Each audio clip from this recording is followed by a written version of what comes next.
Hi, this is Randy Kirk. I'm going to share my screen right now, and we're going to look into where did Ron Barron come up with his $500 a share for 2025, and why wasn't it higher, and what was he thinking? So here we go. Share screen, and here's my shared screen. Here's the best that I could come up with. Now, look, these, as I've talked about before, these numbers are, I'm just plugging in stuff that makes sense. It's not going to be these numbers, but it's just based on what Elon has said and what the speculation is about what the future looks like. If you like this kind of content, this is Randy Kirk, and I'd love for you to share and subscribe and join Patreon and all that kind of stuff. So let's take a look. So I've figured out the total auto sales, and I just took the middle number between the 1.8 and the 1.9 for this coming year, for the 2023 year that we're in.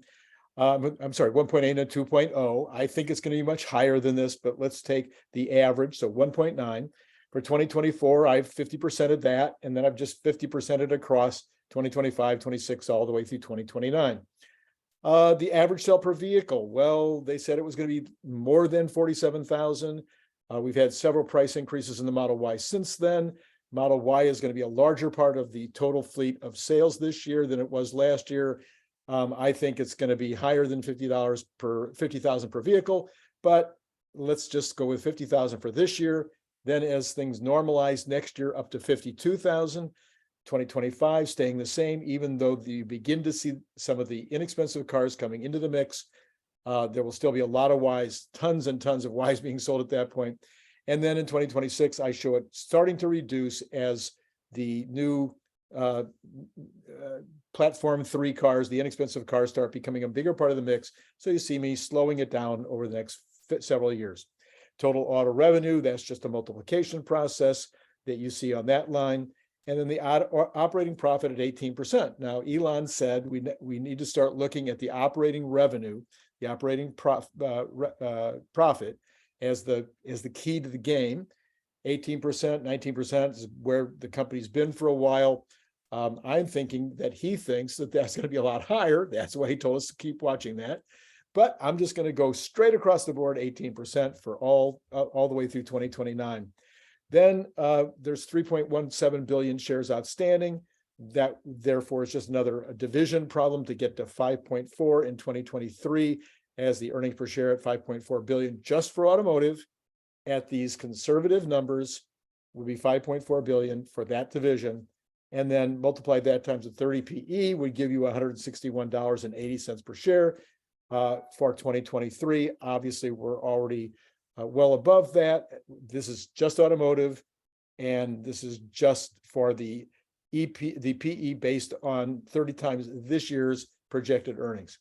You could use a projection going out into the future. There's a lot of ways you could do it, but remember, this is just automotive, and it's based on these rather low numbers. Okay, now you take 2024, you multiply, you just do all these same calculations across. And in 2024, that would be $252 a share. In 2025, you'd be up to $380 a share. So that would be a good portion of the $500 that was recommended by Barron. So by Ron Barron.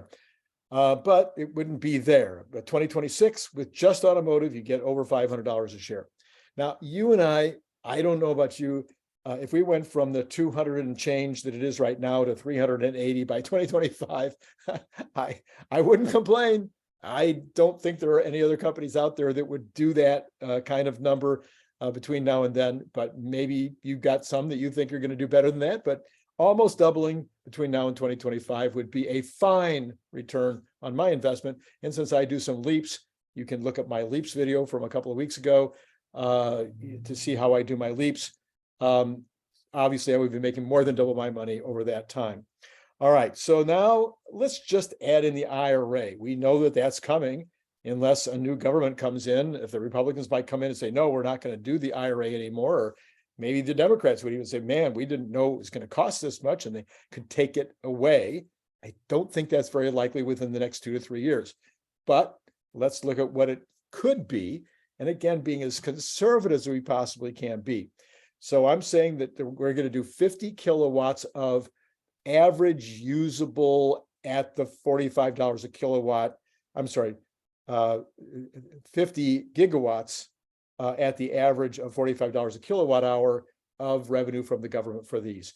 And when I say 50 average, it's because we'll have 5 or 6 from San Francisco in the battery line. We might have 20, 30, 40, 50, who knows, this year from the line in Austin. We might begin to get something out of Berlin. And then we have the split revenue from what's going on with Panasonic in Reno. So I'm just saying, overall, on average, using the $45 number, let's call it 50. Next year, we should be getting substantial numbers out of Austin. We should be getting some numbers out of Berlin. We should begin to get some numbers out of Reno in addition to the Panasonic. And so I'm just doubling it to 100. And then I'm doubling the next year. We should be getting full on 100 out of Austin, maybe 50 out of, I'm sorry, the Berlin numbers won't count. I made a mistake in that last one, so forget that. We should be getting maybe 50 or more out of Reno by that time. So I'm just doubling it again. And then a 50% increase in 26, et cetera, et cetera. Multiplying that times the 45, you can see it would be 2.25 billion in 23, 4.5, 9, et cetera. Profit per share dividing by the same 3.17 billion shares gives us 0.7 and then 1.4 billion in profit per share, et cetera. And then multiplying only times a 20 PE, because there's this uncertainty about whether it continues, and it certainly doesn't continue after the thing runs out in sometime in the 2030s. So just giving it a 20 PE, you can see it becomes 21, 42, and then 85. Now, if you add that 85 to the 380.9 above, you're now at 466.1. So you're getting really, really close to the 500. So I don't know if that's how Ron Barron got there, but let's just say it wouldn't be very hard to get to his 500 number with these incredibly conservative numbers on just auto and IRA income. So I know that Ron Barron is not only looking at those two. I know that he thinks that FSD is incredible. I know he knows about energy. So I just listed here for you, just right below here, I listed the things that I did not include. So we have energy storage, which could be doubling this at some point. We have supercharger stations, which I just did a video on a day or two ago, which you can look up and take a look at what I came up with. Supercharger stations, I believe that that alone is going to be worth $30 a share, maybe as early as next year. Then you can go from there to solar. Solar hasn't been making any contribution at all, maybe even less than zero, maybe meaning they've been losing money in that division, but at some point that's going to start making money and it's going to be adding to this number, and it might be adding a lot. Then increased take rate of FSD. If FSD becomes level 4, level 5, people will start to either buy the FSD fully or start subscribing at the $200 a month. And so that's going to add substantial profits because there's no cost, there's no significant cost to those increases.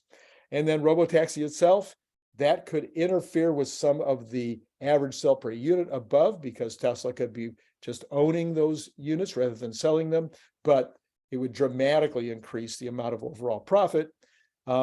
Really dramatically. Some people are talking about in the multiple hundreds of billions of dollars a year in profit. Then you've got insurance. I did do another video on that a few days ago on the potential insurance revenues. Other people have done some videos on the insurance revenues. And again, you could be looking at billions per year times 30, times 40, whatever multiple you want to use, and that would add dramatically. You have services, all kinds of services. These would be services with regard to energy storage installations. They would be services with regard to automotive, which would include things like the sales of used cars that are coming back into the fleet, and trade-ins. It would include services to actual automobiles that need to be repaired in multiple ways, maintained or repaired by Tesla in future years. And you have software as a service, which would include what's happening in the automobile itself, with the Spotify and all kinds of the other software items that could be added over the years, especially when robotaxi comes in. So lots and lots of services that are going to be available. Dojo as a service might be included in that as well. Then you've got Optimus. You've seen my videos. Hopefully, if you haven't, for sure, go back and look at my Optimus videos that talk about the potential for Optimus coming maybe next year in 2024, starting to produce them in quantity in factory for sale next year. I know nobody's talking about that.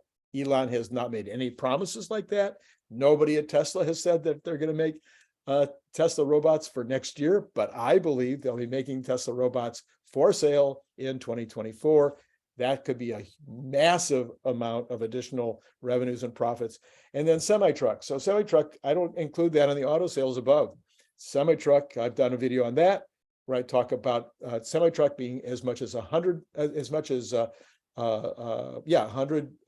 million. Sorry, I'm going to get my units here wrong. As many as 1 million units a year. That's what I meant to say. Yes. So as many as 1 million units per year, say by 2028, maybe 500,000, by 2026 or something like that. So this would add dramatically to the numbers above, maybe again, almost equaling auto sales and revenues at some point. So these numbers were the way I could most easily get to Ron Barron's number of $500 a share in 2025. What do you think? Is that reasonable? Are those conservative enough for you? Would you like them to be more conservative? Please help me with the comments below. What am I missing here? Did I do something wrong? Would you like them? Obviously, I think that they're super conservative and the numbers are going to be significantly higher, which would get us to $500 a share much faster. In fact, my number is $400 a share this year and $700 a share next year, because I believe energy storage, supercharger stations, solar, increased FSD take rate, robotaxi, insurance, services including SaaS, Optimus, and semi-truck will all be adding to revenues by 2024. So what do you think? Subscribe, join Patreon. Hey, it's been great talking to you today.